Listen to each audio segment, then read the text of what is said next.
Welcome to the Slop Temple. We pray this video helps.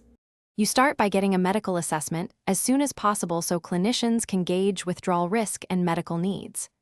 Once done, make a brief safety plan, remove substances, list emergency contacts, and set up supervised time if risk is high.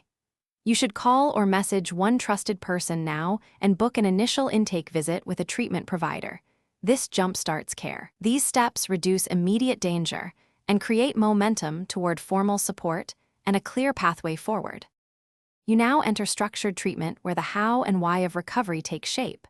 Follow an individualized plan with measurable short-term goals so progress is trackable.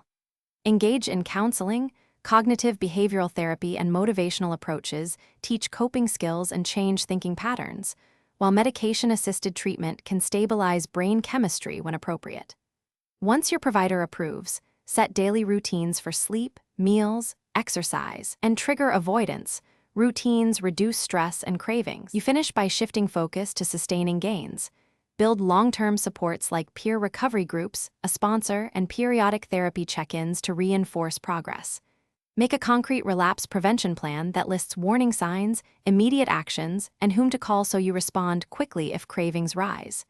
You should also change routines, work, hobbies, social circles, to support recovery. If setbacks occur, reach out to your clinician immediately, reevaluate medications or therapy intensity, and treat relapse as data rather than failure.